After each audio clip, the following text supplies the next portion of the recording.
Well,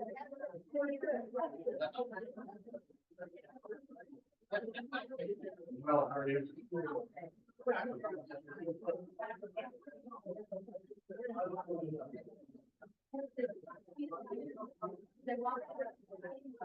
Yeah. Yeah. I am not sitting there. I don't know.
I'm not quite sure if I did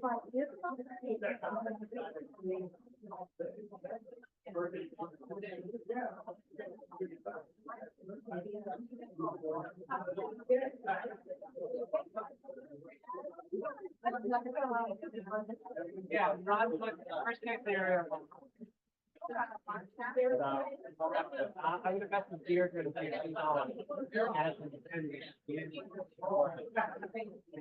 I don't know. I remember. Yeah, I know that's a weird one, but, I mean, I guess I'll just find the thing, I'm not sure what's the one on there here. No, there are. I'm betting those are real attendees. Why is We would definitely have that many. call me.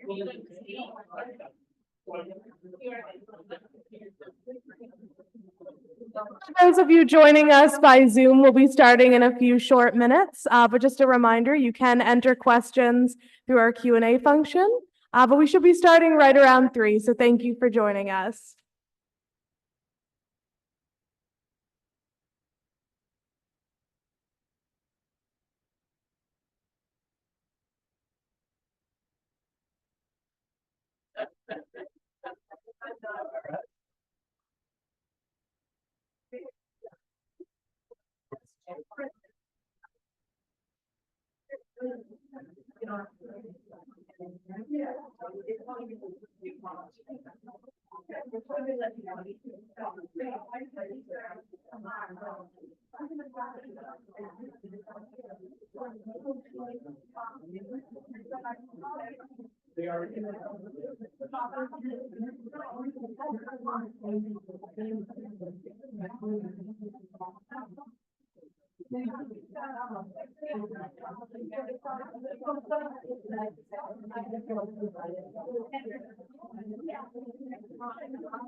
So we were going to have him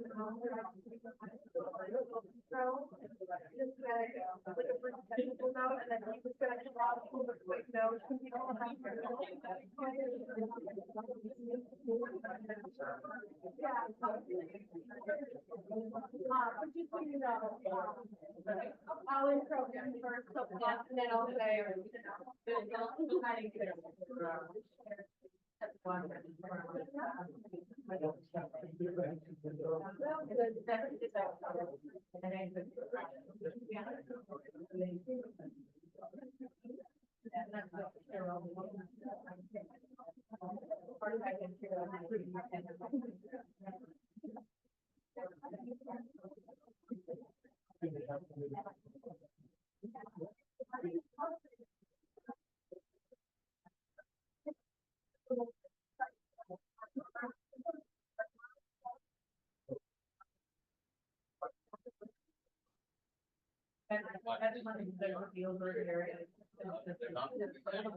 Hello, everyone. Welcome, welcome. You have officially filled our lecture space. I can say with complete confidence, this is the most attendees we've had in person. So thank you all so much. And thank you to our viewers over Zoom. My name is Victoria McCallion. I'm sure some of you know me at this point, but I'm the museum educator here at Hingham Historical Society. And I was just going to do a few kind of quick introductions for you before we get on to our lovely intro of our guest today. So just a couple of things. Thank you for all of you who have attended the 4 lectures that have been held in 2024. We have 3 more coming up in 2025. And so on January 26th, Sunday at 3, same time, we have Joel Bowie joining us, and he'll be talking about Hingham Revolutionary Canteens. So that'll be a very cool one, different perspective. So please join us for that lecture as well. And then on February 9th of 2025, which I cannot believe we're already talking about 2025, but on February 9th, also a Sunday, we will be hosting National History Day. So for those of you who are not familiar with it, National History Day is a nationwide competition for students. For Hingham, it is 11th grade students who participate in the national contest. So every year there's a theme, this one being rights and responsibilities in history.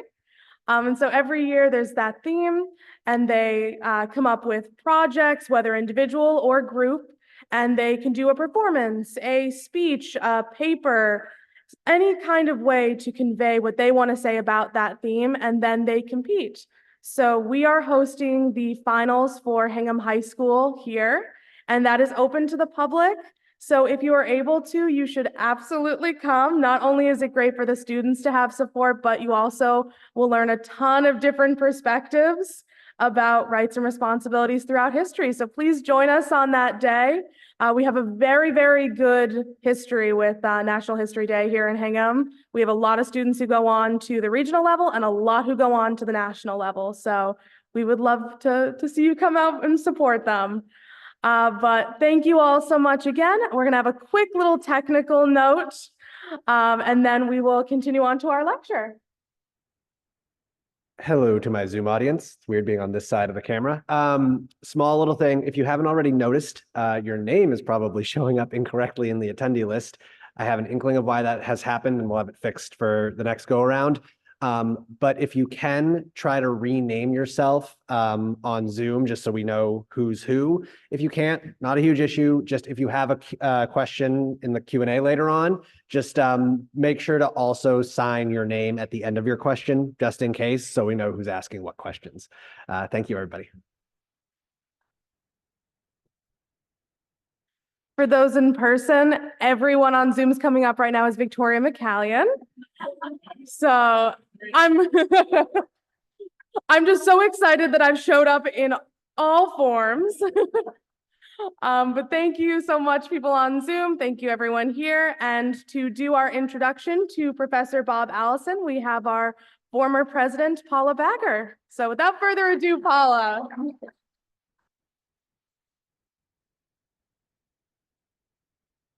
Good afternoon. Welcome to the Hingham Heritage Museum for the fourth lecture in our 2024-2025 lecture series, Revisiting the Revolution. Today's lecture is From Hingham to Yorktown, the Military Campaigns of General Benjamin Lincoln. I'm delighted to have the opportunity to introduce today's speaker, Robert J. Allison. Dr. Allison is a professor of history at Suffolk University in Boston. He is the author of short histories of the American Revolution, the City of Boston, the Boston Massacre, and the Boston Tea Party, and longer works on, among other things, Commodore Stephen Decatur and the United States and the Muslim world during the early Republic. His lecture series on the Age of Franklin and on colonial America are available through Great Courses. In his spare time, Dr. Allison chairs Revolution 250, or Rev 250, in Massachusetts, a consortium of organizations and individuals exploring the history of the American Revolution and the ways it resonates in our society, culture, and politics 2.5 centuries later. As an aside, the Hingham Historical Society is a proud partner in Rev 250. Dr. Allison is also the president of the Colonial Society of Massachusetts. So please join me in welcoming Robert J. Allison.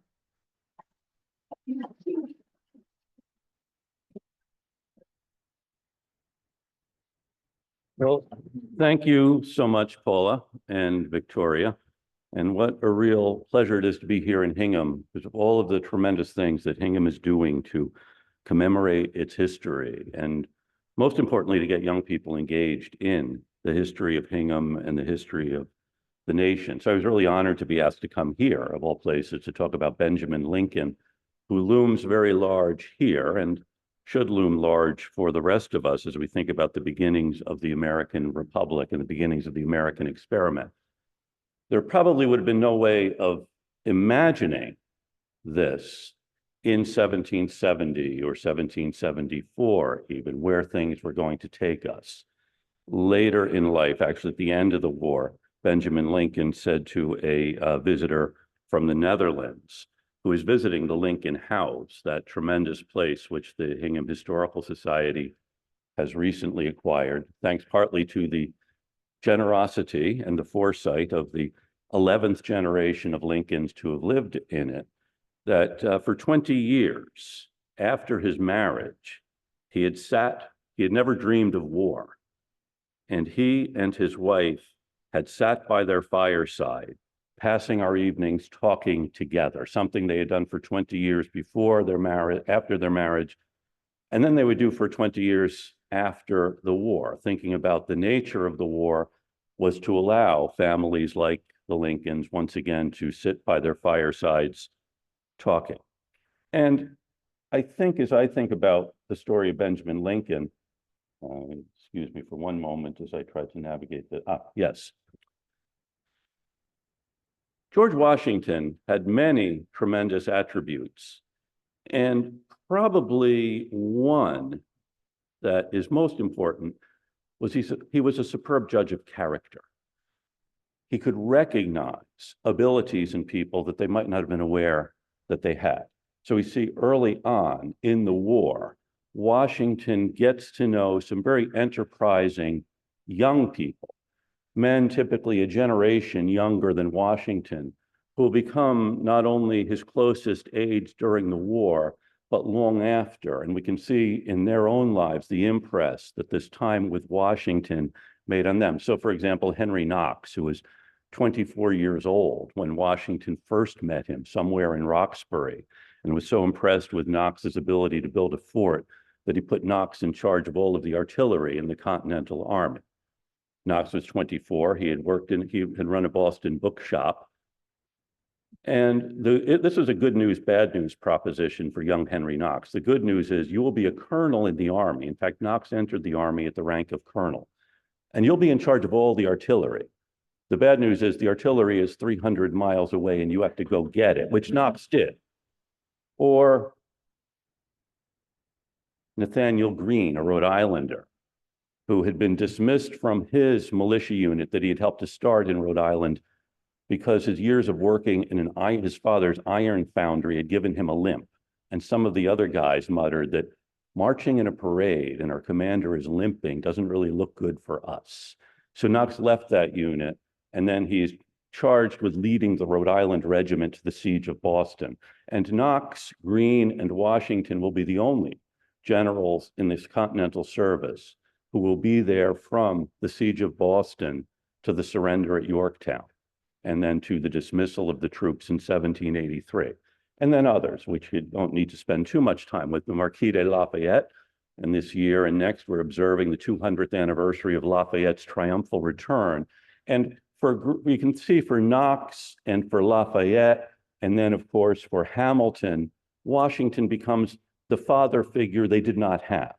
And then there are others like Henry Laurens of South Carolina, of whom I'll be speaking a little bit later. So Washington finds these eager young men who are eager for military glory and hitch themselves to Washington and will serve throughout the war. But then Benjamin Lincoln is different. When the war begins, Lincoln is already in his early 40s, about the same age as Washington. He is a respected member of the community here. He's town clerk, and you don't get to be town clerk because you are aspiring for military glory. You get it for your competence, your ability to do things, to organize things. And he, like his father before him, were very important in the town. His father was a colonel in the militia here, and for about 20 years, Benjamin Lincoln had been his father's adjutant, the guy really in charge of organizing and recruiting and training, doing these other things, but without any experience of military service, no real experience of combat, other than the essential thing of being able to organize. And now in his early 40s, as trouble is really beginning between Massachusetts and Great Britain, Lincoln is living here in Hingham. His son is preparing for entrance to Harvard. He's a deacon of the Congregational Church. He's on the Board of Selectmen. And he's also Hingham's representative to the General Court, which is often an office awarded to someone who will be a good advocate for their town on a wider platform. And then in 1774, 250 years ago this year, the governor calls for a meeting of the Provincial Assembly in Salem, and then decides to cancel the meeting. The delegates show up in Salem anyway. The governor, having canceled the meeting, this is Thomas Gage, who is not one of the governors from Hingham, I understand. General Gage had canceled the meeting of the assembly. So he is not going to go tell the assembly anything. And so when the assembly waits for a few hours in Salem, I think they knew the governor wasn't coming. They say, the governor didn't show up. We'll declare the office of governor vacant, and we will continue conducting ourselves as a provincial congress, which they do. And then they move out to Concord, and Lincoln is part of this provincial congress. And the shift from provincial assembly to provincial congress is one of the biggest steps Americans take towards self-government. Moving out to Concord and beginning their legislative branch without the imprimatur of the governor or the British crown is a revolutionary step. And not only is Lincoln a member of this body, he also is their clerk, as he had been town clerk here. And then in the absence of James Warren, one of the better known of the revolutionary firebrands, Lincoln will actually preside over the provincial congress. And then one by one will be put onto various committees, a committee on military affairs. And as chair of this committee on military affairs, it's Lincoln who advises the towns. Each town has a militia company. And Lincoln would have been would have known well what a militia company does. The militia is every man between the ages of 16 and 60. And once a year, we would gather on the town green and we would fire our weapons to prove they could be fired. We would elect our officers, and then we would get drunk. Lincoln suggested that instead of just having the militia being every man between 16 and 60, each militia company choose younger, more agile men to be part of minute companies that would be ready at a moment's notice. These were the formation of an elite troop of militiamen. So it's Lincoln who's responsible for the creation of the Minutemen. And he also advised that Massachusetts should start securing cannon and gunpowder, two things that were going to be essential to a crisis that by now they saw coming. And this is James Warren, who was always better known to us. He's the husband of Mercy Otis Warren, and he is off and on the president of the Provincial Congress, and he will be Speaker of the Massachusetts House of Representatives. And we'll talk about him in a little bit. And Lincoln then, after Lexington and Concord, the Provincial Congress reconvened, and Lincoln was chosen the muster master of militia, as well, and also put on the Committee of Safety. And in Warren's absence, he acted as the president of this council, of the Provincial Congress. And then in July of 1775, the Provincial Congress elected Lincoln to the 28-member Executive Committee, essentially the executive branch of the government of Massachusetts. So Lincoln's talents were well known to those around him, and he keeps getting appointed to other offices which are essential to administering this chaotic war. And when Lincoln, and then early on after Lexington and Concord, actually in January of 1776, Lincoln was appointed a brigadier general for Suffolk County, and the other generals appointed superior to Lincoln were Azar Orne of Marblehead, as well as John Hancock of Boston, Hancock being the president, the commander of the First Corps of Cadets and other units, and also James Warren, again. Warren declines to serve. Warren was from Plymouth, and when Warren declined the appointment as a major general, Lincoln was given that appointment. So Lincoln becomes a major general in January of 1776, really because someone else passed the job up. And with that, with his appointment as brigadier general, Lincoln resigns as town clerk here in Hingham and then sets about organizing defenses of Boston. The general in charge of Massachusetts operations was Artemus Ward, the commander of the Massachusetts militia. And Ward and Lincoln work on doing essential defensive work. This is after the British evacuation of Boston. And what was the date of the British evacuation of Boston? Thank you, March 17th, 1776. The British leave Boston proper, but their ships are in the outer harbor still awaiting a favorable tide. And Ward and Lincoln fortify Dorchester Heights, the critical point which had forced the British evacuation. And then they also fortified Noddle's Island, which is today East Boston. These places critical to the defense of the town of Boston. And then they move out. In June, Lincoln planned a campaign to drive the last British warships from the harbor by fortifying Long Island, Pettick's Island, and Nantasket. Of course, Pettick's Island and Nantasket would have been well known to Lincoln, as they're well known to us here in Hingham. Here's a map of the time of the harbor. And this succeeds in getting the last vestiges of the British forces out of Boston. And in the midst of this, Lincoln does take some time off from his duties as overseeing the defenses of Boston and the extrication of the last British forces to preside at Hingham's town meeting, which is in May of 1776. And the big issue in May of 1776 for each town in Massachusetts was, if there were a resolution for independence, how should we vote? The Massachusetts Provincial Congress had actually asked the towns for guidance on this.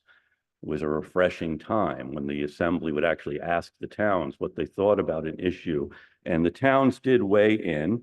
And here in Hingham, the vote was yes, we support independence. Only one town in Massachusetts voted no on independence. And does anyone know what town that was? Marshfield. Now, see, Hingham would, of course, immediately say Marshfield. Okay,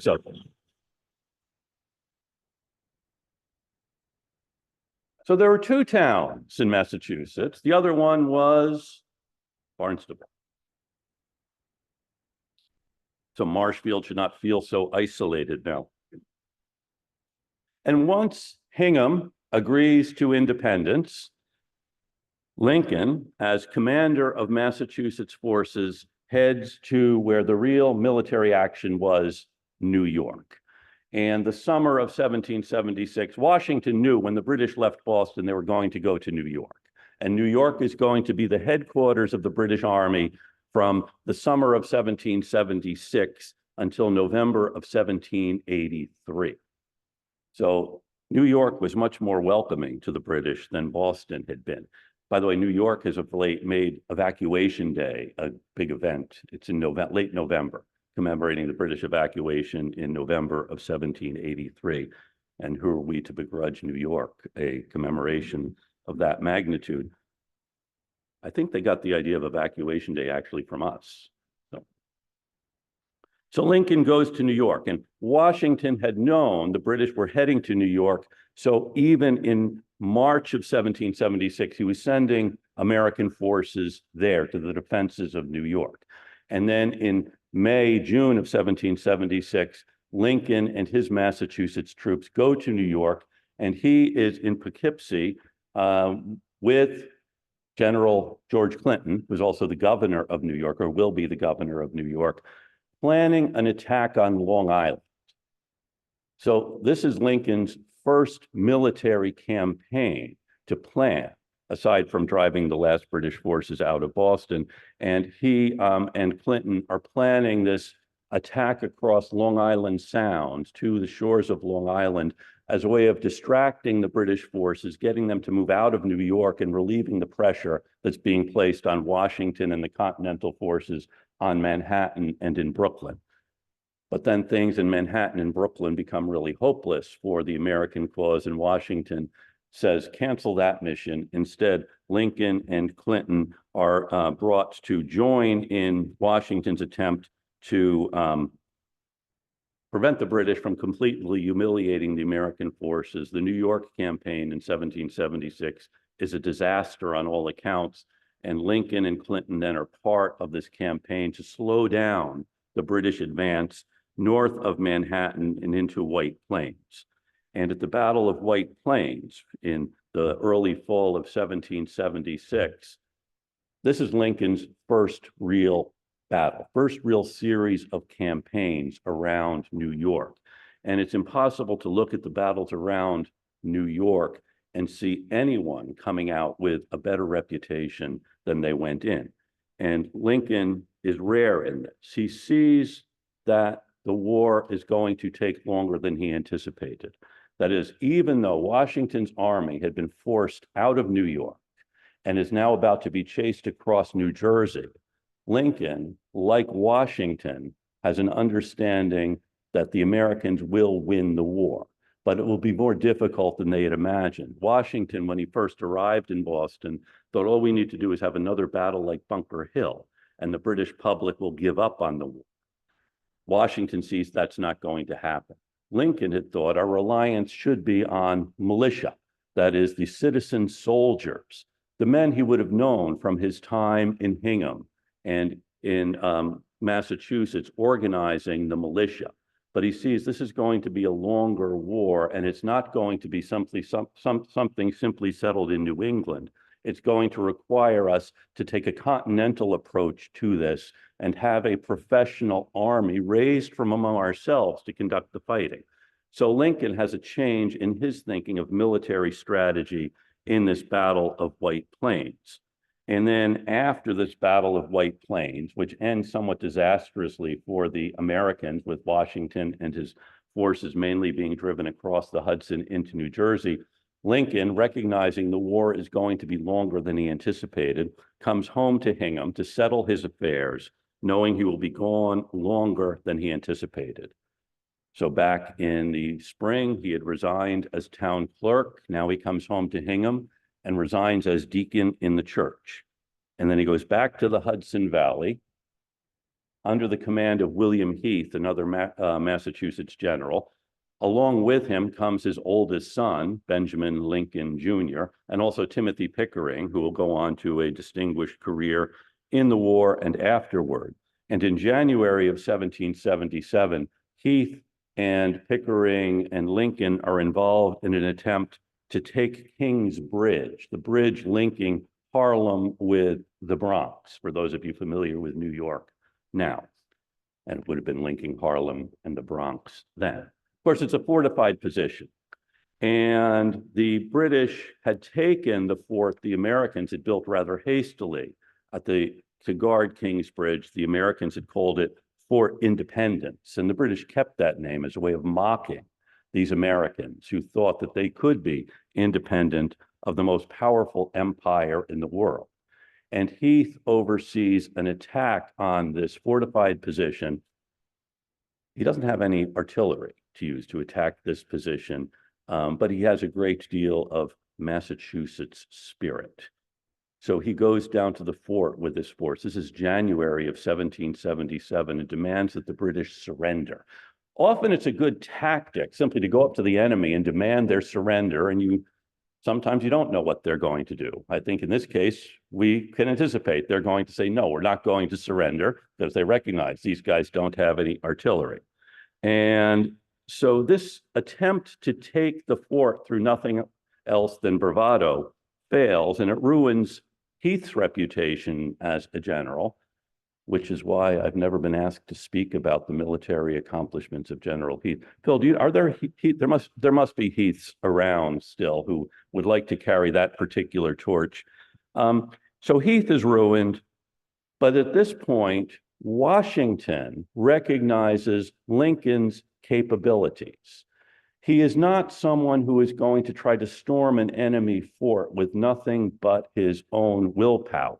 He is someone who knows how to organize. He had been back in Massachusetts, not only resigning as deacon of the church, but raising troops. And he knew how to organize and how to keep them supplied. And these were skills that Washington knew we needed. In many ways, we can see Lincoln and Washington share certain characteristics. Both men in their 40s, well respected in their communities, and they're respected through the fact that they have a steady character, they think through things, and their word counts for something. And these were qualities Washington saw in Lincoln and thought this balances out some of the more extravagant members of the general staff, well, like General Heath or like Israel Putnam or John Stark or other characters whose names might resound with military success, but in the long run, you need different kinds of officers for what will be a longer war. So Lincoln now, at Washington's urging, is promoted to brigadier general in early 1777. And then he is dispatched north to be part of a campaign facing John Burgoyne's campaign into the Hudson River Valley. this campaign. Burgoyne had been in Boston during the siege, and he had gone back to Great Britain armed with a map showing how easy it would be for a British force to move up the St. Lawrence River, then down Lake Champlain and the Hudson River, join up with General Howe's army, which is now in occupation of New York, cut off New England. And the thinking in Old England now was New England was this hotbed of revolution. Most people in the rest of the country really didn't care for these Puritans, these kind of fanatical Yankees in New England. It's hard to believe there was a time when New Englanders weren't known and loved throughout the nation, that people didn't join in celebrations of everything that happens here. This idea that the world not only is watching us, but is nodding in approval, anticipating our next move so that they can follow. So cut off New England, Burgoyne thinks, and the rest will be easy. One British writer said, Burgoyne is here in London thinking that he can traverse the American continent in a hop, skip, and a jump. This territory looks a lot better on a map than it is in person. So Burgoyne sets off for the Hudson River Valley. He has another expedition that will go further up the St. Lawrence to Lake Ontario and then come up the Mohawk River and join up with Burgoyne's forces somewhere near Albany. And meanwhile, General Howe's forces will move up from New York. And there are a number of problems with this aside from the terrain. One of the biggest problems was no one told General Howe. So while Burgoyne is coming up the St. Lawrence and then down Lake Champlain, General Howe had put his forces onto ships and had taken them somewhere. They turn up in Philadelphia, but no one knew where Howe's army was, least of all General Burgoyne, who is coming down the Hudson River, anticipating any day now will meet up with General Howe. But Howe is long gone. Now, the general in charge of American forces in New York was Philip Schuyler, the gentleman you see in the lower right-hand corner, perhaps best known to us as the father of the charming girls in the Hamilton musical. And Schuyler is a political power in New York, and he is aided by General Sinclair, a veteran of the British Army, who's in charge at Fort Ticonderoga. And Sinclair has the grave misfortune of surrendering Fort Ticonderoga to the British without firing a shot, because the British actually realized they can fortify the mountain just behind Ticonderoga and put Sinclair's forces in range. So Fort Ticonderoga, the barrier to any entry into the Hudson River Valley, is surrendered ignominiously by General Sinclair. And with that, Congress, in which General Schuyler apparently had a lot of enemies, sacks Schuyler and replaces him with Horatio Gates. Gates, a veteran of the British Army, is really anxious to be commander of the entire American force. Unlike Washington, Gates is a real general. Gates has had experience in fighting European wars. And so Gates is one of several generals who see themselves as better able to conduct the war than Washington is. So Gates now is in charge of slowing down Burgoyne's advance down the Lake Champlain and the Hudson River. And Lincoln is sent, this is Benedict Arnold, who's also part of Gates's forces. And Arnold turns out to be one of the real heroes in this particular campaign. We don't need to say too much more about Arnold here. Suffice it to say that Arnold and Gates and the rest of this American army are slowing down Burgoyne's forces. And this is the force that Lincoln is sent to help, to assist with bringing his troops up after the debacle at White Plains and at King's Bridge to slow down this British advance into this area. And here he plays a critical role. That is, once Burgoyne has advanced far enough down, and he realizes two things. One, Howe is not coming up from New York, and B, it is now late September, early October. Winter is closing in. It's going to be impossible for us to get more supplies by way of Canada. Burgoyne is really stuck. And about a month-long campaign around Saratoga leads to the surrender of the British Army. Just one thing I should say is, in the course of this fighting, Arnold is wounded in the leg, and there's a monument to his leg at Saratoga. They commemorate the heroism of Arnold's leg. The rest of him, of course, becomes a traitor 2 years later. And Lincoln is also wounded in the campaigns around Saratoga. He is sent to the area around Fort Edward, south of Lake Champlain, to prevent the British retreat in that direction, which is what he is doing. And he is leading his men, and they see what appears to be a group of soldiers. And it's unclear whether they are American or British soldiers. Remember, the Americans don't all have the same uniform. And it was not uncommon for men to seize a uniform left behind by a British soldier, or capture one, or take one from someone who had been killed.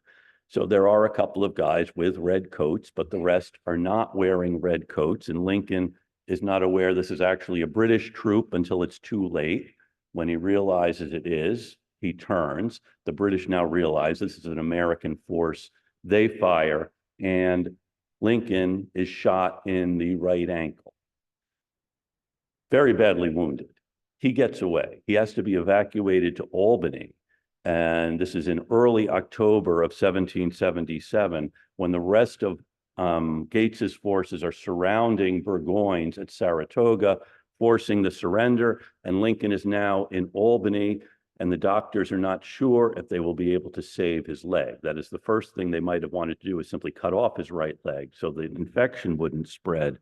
But that does not happen. So he spends the winter of 1777, early 78 in Albany before coming back to Hingham. They've saved his leg and he is able to walk, but he now has to wear a shoe with a 2-inch cork sole to make up for the difference now in the height of his legs. It's interesting. I mean, it's interesting to think at this moment. We know the impact that Arnold's wounding has on his subsequent career. And we also know about other issues of seniority that come up in the Army. One general threatening to resign because someone else has been promoted ahead of him. And in all of this time, Lincoln, here in Hingham, as he's recovering, is simply thinking, how can I get back and be of service? Not thinking, how can I get my name written onto the page of glory, but how can I help this cause? So he spends 1778 recovering here and not nursing his grievances the way Arnold did, or not chafing under the fact that other people might get promoted ahead of me the way Stark and other generals do, not to speak ill of other generals. That is, Lincoln has a different kind of character here. And when he is recovered from his wound enough to take command again, Washington sends him, he's here in Hingham. By the way, we have these two portraits done of Mary Cushing Lincoln and Benjamin Lincoln done in the early 19th century that hang in the house. And here is the house where he is recovering. And once he's recovered, he's sent to the next theater. The war now, after Saratoga and after the French entry into the war in the North bogs down. Washington's forces are keeping watch on the British forces around Philadelphia and New York. Those forces really can't move out and take Washington's army. However, the British are looking southward to the Carolinas and Georgia, which are not filled with Puritans and Yankees, but instead, according to the British thinking, will be much more amenable to remaining part of the empire. The British realized that no one in the rest of the country really liked the New Englanders that much and thought that the South Carolinians and Georgians would be happy to remain part of the empire where they would have fewer Yankees with whom to deal. Now, Lincoln's orders are to go south, rally the militia, and as well as continental troops in Georgia and the Carolinas, and then, if possible, bring them to invade British Florida, the northern part of Florida. And if you look at a map, you'll observe that Charleston is a lot closer to St. Augustine than it is to Chesapeake Bay or other places further north. And the British do hold the northern part of Florida. And so Lincoln goes down to rally the forces at the same time as General Augustine Prevost, as well as a lieutenant colonel named Campbell, are planning, they're not waiting for the Americans to come and seize Florida. Prevost and Campbell move up from St. Augustine and take Savannah. Lincoln gets there about 2 weeks before the British take Savannah. He's not in place long enough to do anything about this. But almost immediately on his taking command of the Southern Theater, the British have taken Savannah and reestablished British rule in Georgia. And this, of course, is a bad thing. In September, for the Americans, I'm guessing few of you here are sympathetic to the British cause. I will couch it differently if you were. This becomes part, by the way, of a British strategy. And in September of 1779, the Americans do try to retake Savannah, and they fail abysmally. It turns out the militia of the Carolinas are not turning out in support of the cause. In fact, the war in the South Carolina turns into really a civil war between people who had longstanding grudges against each other, and they used the fact of this war between some segments of the population here and the British Crown as an attempt to get even with people they had never liked. So as the Americans fail to take Savannah, the British are now thinking about taking Charleston. Sir Henry Clinton, who's now the commander-in-chief of British forces in North America, had a bad experience in Charleston back in 1776. The time Washington and Knox and Thomas are organizing the evacuation of Boston, Clinton had been sent south to try to take Charleston, and he failed dismally. And one thing you don't like to do if you're a general is fail dismally. And so now Clinton sees an opportunity to retake Charleston, which he sets out to do, along with Lord Cornwallis, the young gentleman in the red coat you see in the corner. Clinton also knew he needed naval support, and he gets naval support in the form of an admiral named Arbuthnot, who turns out to be a complete incompetent. But we don't need to tell you anything more about Arbuthnot's incompetency, except to say that Clinton and Cornwallis managed to surround Lincoln and the American forces in Charleston. Lincoln knows Charleston is untenable as a position to hold. It's on a peninsula surrounded by water, and he doesn't have a fleet. There are a few American warships in the area, and when Arbuthnot manages to bring the entire British fleet into Charleston Harbor, none of these ships fire a shot. And Lincoln says, the best thing for us to do is get our army out of here. Washington had realized when the British held Philadelphia and the British held New York, the British can hold every American city. I don't need to hold the cities. What I need to do is keep an army together that can keep fighting them, as well as maintain the support and loyalty of the people we're serving. So that becomes Washington's strategy, and it's a strategy Lincoln sees here in the Carolinas. So Charleston is insignificant as a military objective for Lincoln. The army is the essential thing. But the political leadership of South Carolina forbids Lincoln to leave Charleston. They want to hold Charleston, but they won't do anything in support of this. They keep saying, we'll call out the militia. They never do. So Lincoln is, and John Lawrence, whose picture I showed you a moment ago,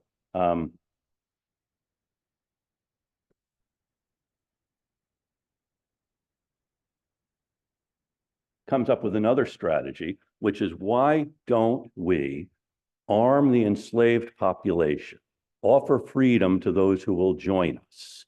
Lawrence, his father, is one of the leaders of South Carolina. Actually, at this time, Henry Lawrence is in the Tower of London. He's a prisoner of war. He had been president of the Continental Congress. John Lawrence proposes arming Black troops and guaranteeing them their freedom at the end of the war. And by the way, we know that Benjamin Lincoln did own people during his time in Hingham. He comes to have a different idea about the institution of slavery, seeing it being practiced in South Carolina and Georgia. And here John Lawrence is suggesting arming Black troops. Washington thinks this might be a good idea. The government of South Carolina will not go along with this idea either.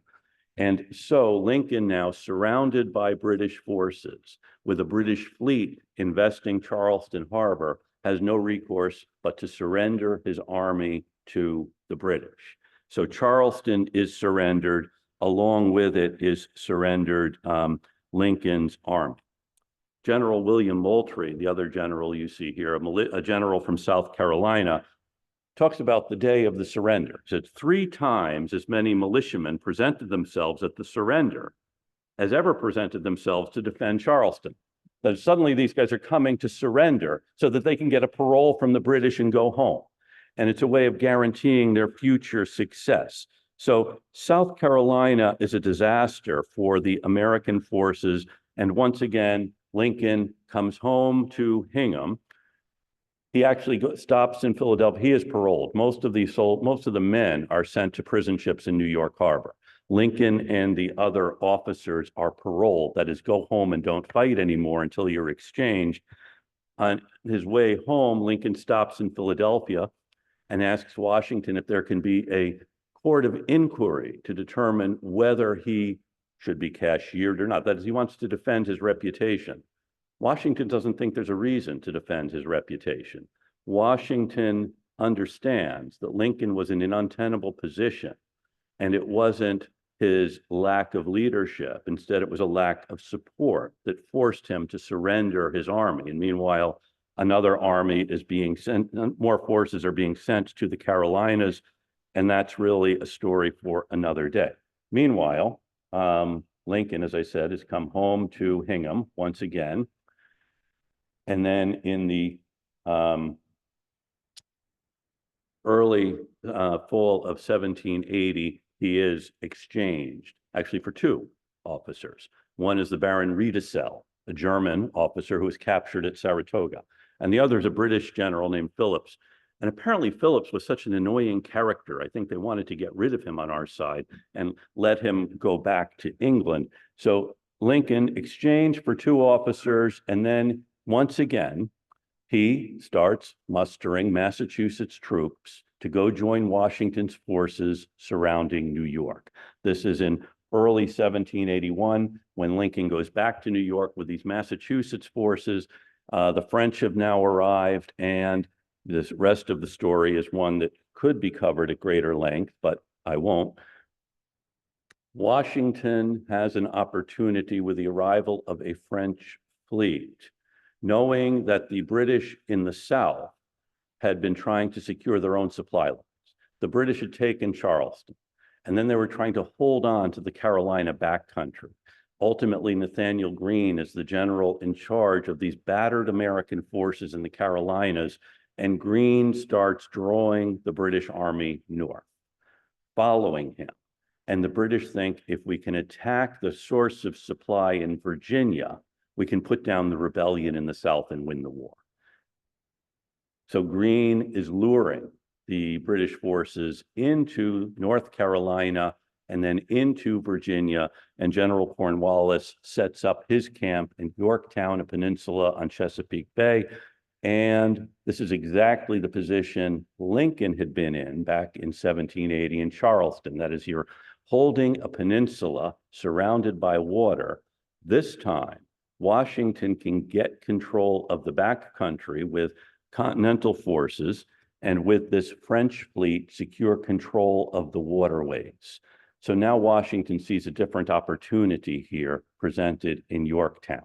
So at first, Lincoln remains in New York, pretending for the British benefit of the British that Washington is planning an attack there, when actually Washington is sending his forces across New Jersey and then down the Chesapeake to Yorktown, while leaving some forces around New York, including Lincoln's, to make a big show of about to attack. And in early September, a British fleet trying to go resupply Cornwallis's base at Yorktown encounters a French fleet off of the Chesapeake Bay. And this may be the most important naval battle in the history of the United States. It does not involve any Americans. It involves the British and the French fighting off Chesapeake Bay, and the French fleet wins. So the British cannot resupply Cornwallis. Washington is sending more troops to surround Yorktown, and Lincoln's forces are then invited to come to Yorktown to be part of this siege. beginning in September of 1781 and culminating on the 19th of October of 1781 with the British surrender at Yorktown. And this, it's a moment which we cannot overemphasize the importance of. Here you see closer image of this magnificent painting by John Trumbull, who did scenes of the Revolution. And this is the surrender at Yorktown. And of course, all Hinghamites know who the man on the horse in the center is Benjamin Lincoln. And behind him on his right is General Rochambeau, the commander of the French forces. And of course, behind him on his left is General Washington. And you may ask, well, we thought Cornwallis surrendered to Washington. But actually, Cornwallis did not surrender at Yorktown. Cornwallis was not feeling well that day. So he sends his second in command, General Charles O'Hara, to present his sword to Washington or to the victorious army. O'Hara, by the way, goes on to have a distinguished career in the British Army. In the early 1790s, though, he is taken prisoner by Napoleon. Thus, he is the only officer we know of who surrendered both to George Washington and Napoleon. So O'Hara leads the British forces through the combined French and American forces at Yorktown. And the British troops are looking toward the French. It's much less humiliating, apparently, to surrender to the French, humiliating as, of course, that would be, than it is to surrender to these Americans. Now, Lafayette, who is commanding American troops, sees the British are ignoring us. He's on the American side. He has his band start playing Yankee Doodle. And then General O'Hara approaches and he tries to present his sword to General Rochambeau. Rochambeau directs him to General Washington.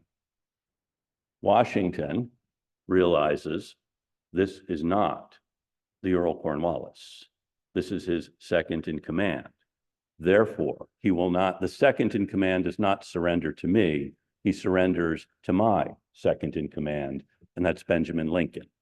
So Lincoln accepts the sword of Cornwallis, of O'Hara by way of Cornwallis by way of O'Hara, and then holds it for a moment or two and then returns it. It's a tradition. If someone has served valiantly in defending his position, you allow him to keep his sword. And Lincoln might have been reflecting on his own surrender a year earlier in Charlestown when his men were not permitted to leave with the honors of war. The Americans will allow the British that final dignity as they are as they are placing their arms, furling their colors. So O'Hara then takes the sword, and the war isn't immediately over with a surrender at Yorktown. In fact, the war will go on for 2 more years until there's a final peace. Benjamin Lincoln's role in the war is over, although he doesn't have an opportunity to come home immediately. Congress has appointed him to be the Minister of War, that is, in charge of military operations, in charge of feeding, supplying, maintaining an armed force, which the United States has to do as long as there is a British Army now occupying New York, Charleston, and Savannah. So Lincoln, again, has a hopeless task, trying to feed and supply an army in a country that has no money to pay them. He does it, though, for 2 years, maintaining his position, trying to supply this army, and he does it with great skill for the next 2 years. Finally, able to retire from that position when, in the end of 1783, news reaches us that the United States, that Great Britain has recognized American independence. So this has been the role of Benjamin Lincoln, who was called from his fireside here in Hingham, where he'd been maintaining his farm. He and his wife had been raising their family, called to war, where he served for 8 years, badly wounded, comes home to a country that will now have to be rebuilt. And it is that character with which he left in 1775 that we can see helping to the rebuilding of the new nation at the end of this calamitous war. Thank you very much.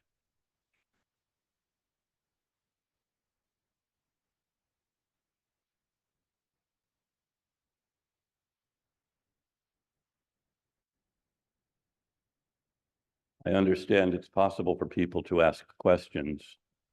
It may not be possible for me to answer them. Any questions? Yes, sir.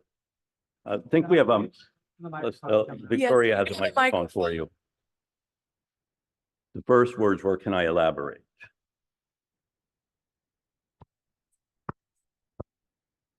This gentleman in the vest.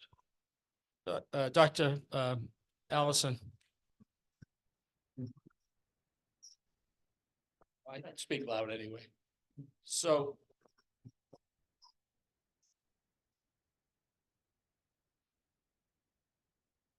you've alluded to General Lincoln coming home to Hingham and sitting by the fireside.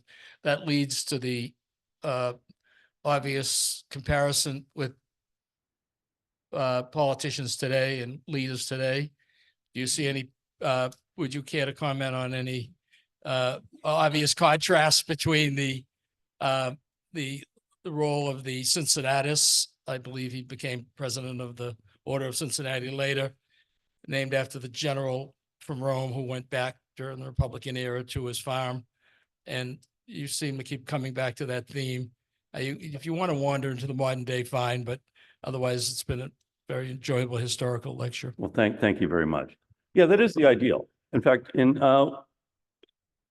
King George III, was having King George's official portrait painter was Benjamin West from Pennsylvania initially, and West is painting the king's portrait in 1783. The king is the last one to give up on the idea that we can hold on to the colonies, and ultimately he does. So he asks West, what do you suppose Washington will do now that he has won the war? In every case we know of, the general who has conducted the military through the war takes power afterward.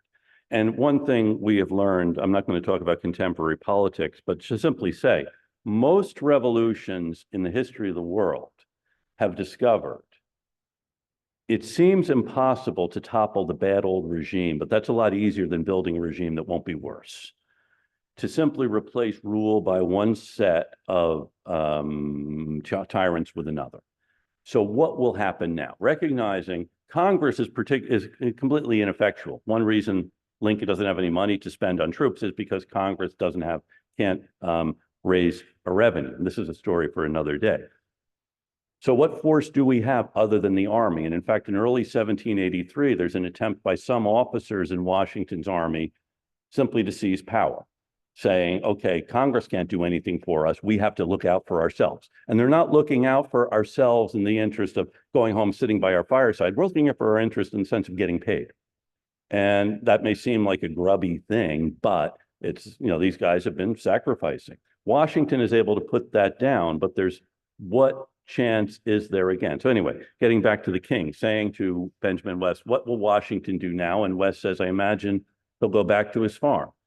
And the king says, if he does that, he will be the greatest man in the world.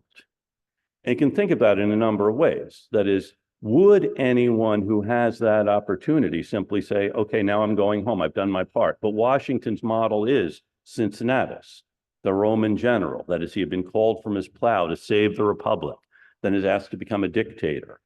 And he does that just as long as he needs to and then goes home. That is, his idea isn't to hold on to power, and that becomes the model here. And so Lincoln does not come home to become the governor of Massachusetts, or he is lieutenant governor for a time, but to tend again to his town. This is the model, and this is one of the things that makes the American Revolution different. This young lady, I think, next, and then this gentleman over here. Thank you for a wonderful presentation. I wanted to see if you could expand a little bit more on George Washington and Benjamin Lincoln's relationship, following up on the previous question a little bit. Washington appoints Lincoln as the head of the Port of Boston, for example, to help Yes. give him some decent kind of salary Yeah. and compensation. But he also has a wonderful letter to Lincoln where he opens up about his reluctance about assuming the power of running the country, which he sort of sees as his inevitable thing. And what really was at the core of their friendship and relationship, if you can expand on that a little bit. I think it's a very good question. I think it is recognizing similar attributes in each one. That he says Lincoln is steady. That's the word he uses over and over again about him. And not flashy, but steady. And comes at this from really a civilian occupation, being a very good administrator, which you really need to do in order to be a general. And Washington is a superb administrator. And then, as you mentioned, Washington does appoint Lincoln to be the collector of customs in Boston. And he holds that position actually under 3 administrations. This is the most important patronage position the federal government can bestow. So Washington appoints Lincoln, John Adams keeps him there, Thomas Jefferson keeps him there. So he's there for 20 years because he's someone they can trust. Another thing you find about Lincoln too is people who have very different ideas about things all agree on his character. So Philip Schuyler and Horatio Gates both say very positive things about Lincoln. Gates and Washington do. And Benedict Arnold and Washington do. So something about his character is noted by virtually all of his contemporaries. And I think, getting back to your comment, I think Washington sees this character in Lincoln, someone who has been respected by his neighbors enough to put him in positions of power, which doesn't mean in a town like Hingham, the chairman of the Board of Selectmen I know someone here, the moderator of the town meeting is here, I think. You can't order these people around. No. That's it. So it's that kind of leadership, I think, that Washington recognizes in Lincoln. Washington, by the way, finds this very frustrating dealing with the New England troops. Each soldier thinks he's just as good as everyone else. And I mean, here soldiers elect their officers. And Washington finds that difficult to grapple with at first. And so does the Baron von Steuben. Baron Steuben writes, oh, wow, that's an interesting picture. We can minimize on the laptop. Steuben comes to Valley Forge, and he thinks, whip an army into shape, just start giving them orders. He finds you really have to talk to them. He writes to a contemporary in England saying, at first you find these people impossible. Everyone wants to know exactly why you're ordering them to do something. He said, but once they know, once they understand, they are the best soldiers in the world. I don't know if that answers your question or if it gives a subject for several more lectures. This gentleman on the other side has had his hand up.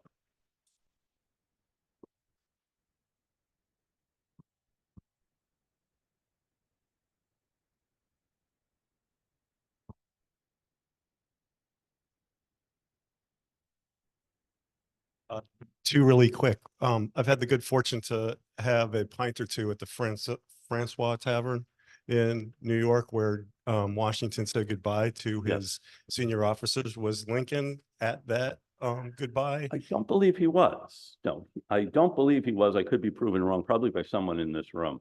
I don't think he was. That was The other question was just generationally, was Lincoln the first to immigrate to Hingham, or what was his? No.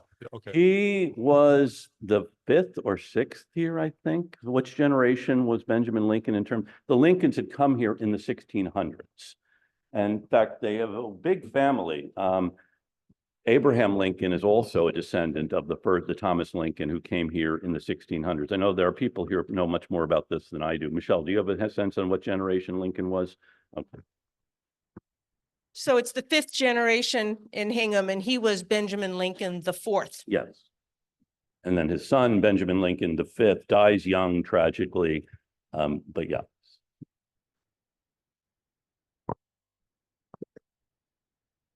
I was wondering if the relationship between Washington and Lincoln went to their deaths. I mean, did they have it for many years after? And is there correspondence on that? Yeah, there is correspondence between the two of them. Washington dies in 1799. Of course, This gentleman already pointed out that Lincoln is the first president of the Massachusetts Society of the Cincinnati. Of course, Washington is the president general of the Society of the Cincinnati, as well as then, Lincoln serves in the Massachusetts ratifying convention to ratify the Constitution in 1788.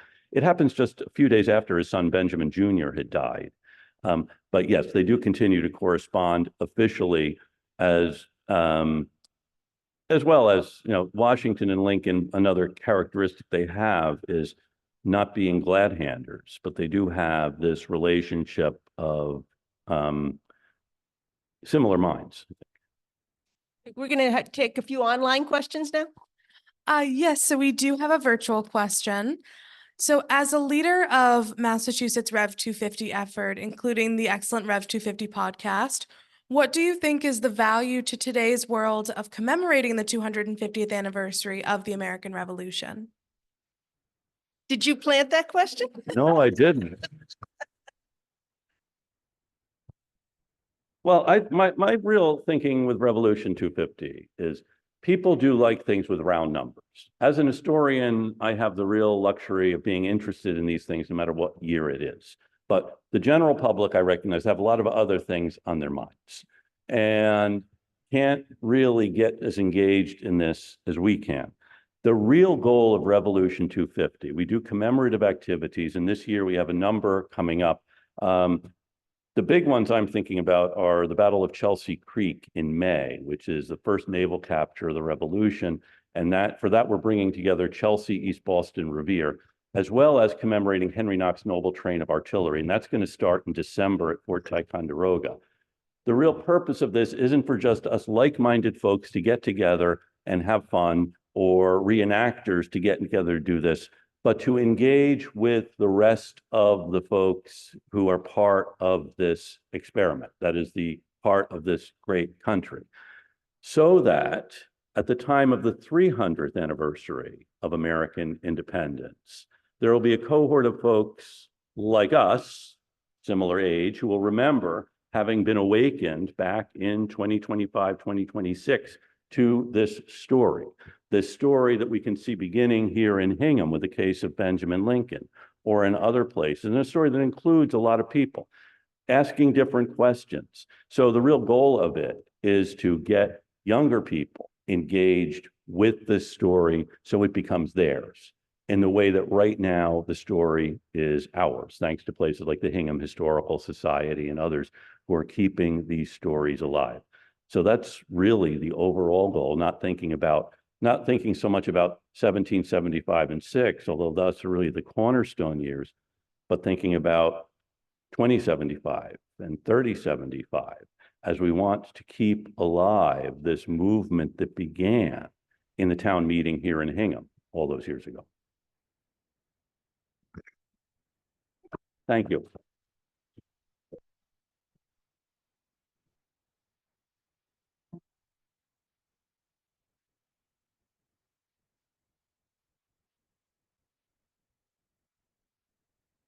Okay, well, thank you, Dr. Allison, and thank you to our audience, both here and virtual, for joining us for today's program.